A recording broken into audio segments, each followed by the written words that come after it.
Hey guys, Five here with another episode of the Leicester career mode on FIFA 23. We're kicking today's episode off, taking on the newly promoted, the Miracle Makers, Sheffield Wednesday. Obviously, that miracle semi-final in the playoff. They switched it around from being 4-0 down, but they're up against us now, and we have been on one hell of a run this season. Looking to get promoted. I've said it before, winning the league is what we want to do. We are right now doing about a month an episode, so this first season should be done in about 12 episodes. Next episode we're going to be doing December, which is heavily fixture heavy, should I say, fixture congestion.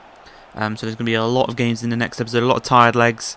And then we go into January, where I think I'm going to pick up a backup right back, because I think James Justin has played pretty much every game this season, and also a backup centre back to rotate in with Suter and Evans, and eventually replace Evans because he is, I think, 35 or 36 years old. So we'll look to do that in January. Obviously, we've got a lot of money from the Madison sale, from the Ndidi sale, from the Harvey Barnes.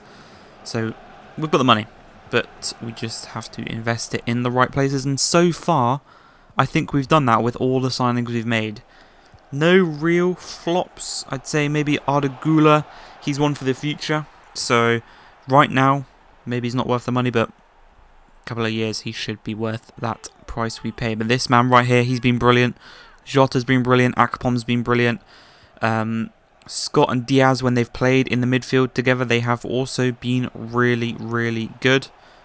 But yeah, right now, main focus, I think, for January, a right back so that James Justin doesn't play every single minute of every single game, and a centre back to eventually replace Johnny Evans. But what I wanted to talk about was transfers in real life, because today is Wednesday the 21st of July. I'm recording this at 2 o'clock, and oh my god, so many transfers have gone through. As a Chelsea fan, for me, just this morning, I think it's N'Golo Kante was confirmed to go to Al Ittihad. No money is being spent there. That was a kind of end of contract deal. But Kovacic, I think, has almost agreed to go to Manchester City for about 30 million, 25 to 30 million for him. Kai Havertz has agreed to go to Arsenal for, I think it's 60 million guaranteed with 5 million in add-ons.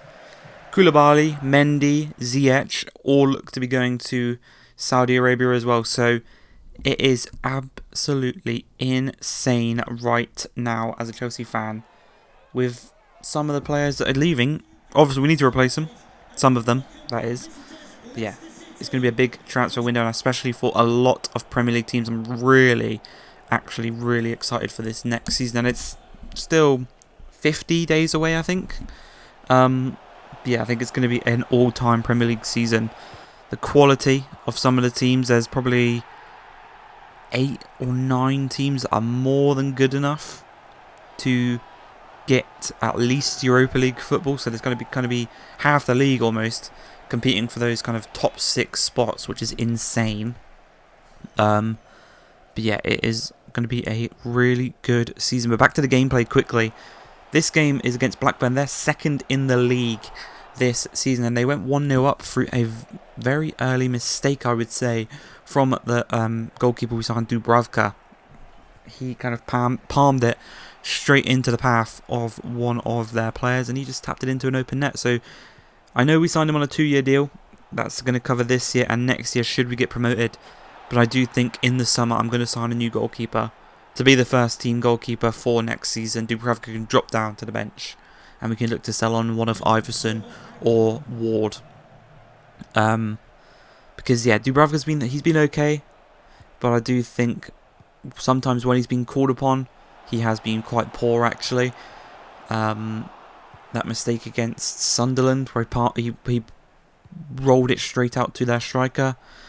A lot of instances of just kind of flappy hands, palming it straight to opposition players. Thankfully, sometimes we don't concede from it. This time, obviously, against Blackburn we did. But you can see there 2 chances from them, the first of which hit the crossbar, the second of which was blocked nicely by our centre-backs. And again, we defensively are very good, but it's just insane how good our attack has been this season. And I would literally just put it down to us being a step above all the other teams in the league. We're yet to obviously play Leeds or Southampton, who are the 2 teams that got relegated with us this season. But even them, I think even them we will be better than. Because I don't know, there's just something about the team. It clicks in every position. As in the 88th minute, coming in clutch once again. The previous episode was named after him. Fabio Carvalho puts the ball in the back of the net to secure a victory against second place Blackburn in the final minutes of the game. How insane is that? Coming in clutch. And we do pick up the victory, all 3 points. And now there is an even bigger gap between ourselves and second place. And you'll see, we'll have an update of the transfer, the table, the league table, at the end of the episode. But there is a pretty big gap right now.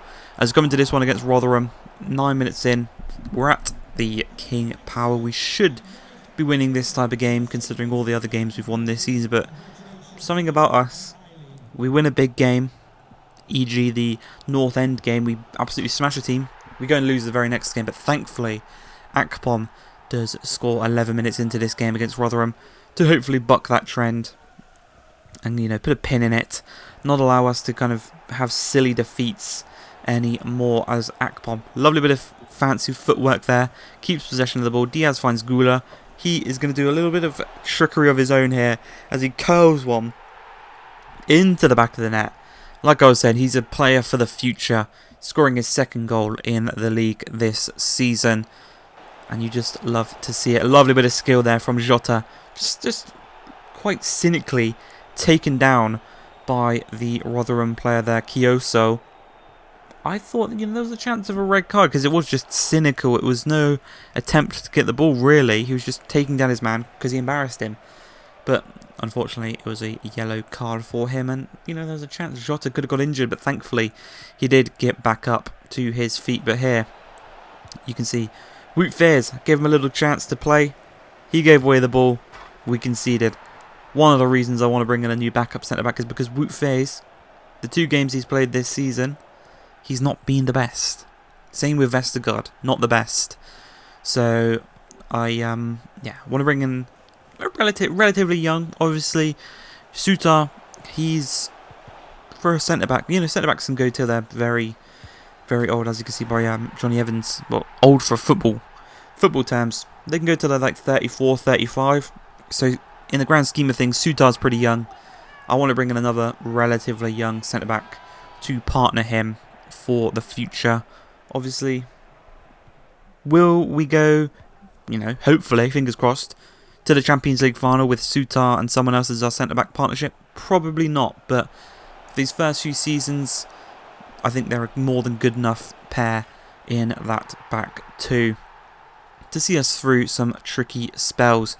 But Alex Scott comes onto the pitch, scores one, and then he goes and scores a header to make it 4-1 for us in this one. He's another one of those players who has been brilliant off the bench. He's been brilliant when he starts. Little mistake on my part here against Southampton, of all teams. It had to be the team that got relegated with us that I made this kind of mistake. I thought I was recording the game. I wasn't. So quickly, before I exited out, I just recorded the highlights. This one, it was a very good game as well, which is what makes it even more annoying. And we did win 1-0 in this one. The only other chance really from Southampton was that. A great save from Dubravka. Look at this. I think it's Jan Bednarek, it is, yeah. Gets his head to it, but a great reaction save from Dubravka. Denies them the chance of making it equal late on in the game. But you can see, 20 games into this season, 50 points. There is a 13-point gap between ourselves and second place Norwich. 16 wins, 2 draws and 2 losses. The league title, you know, you can put the L, the I No, sorry, the L, the E, the I, the C on. That's how confident I am. We should win the league this season. But I hope you guys have enjoyed this one. If you have, please like, subscribe, and peace.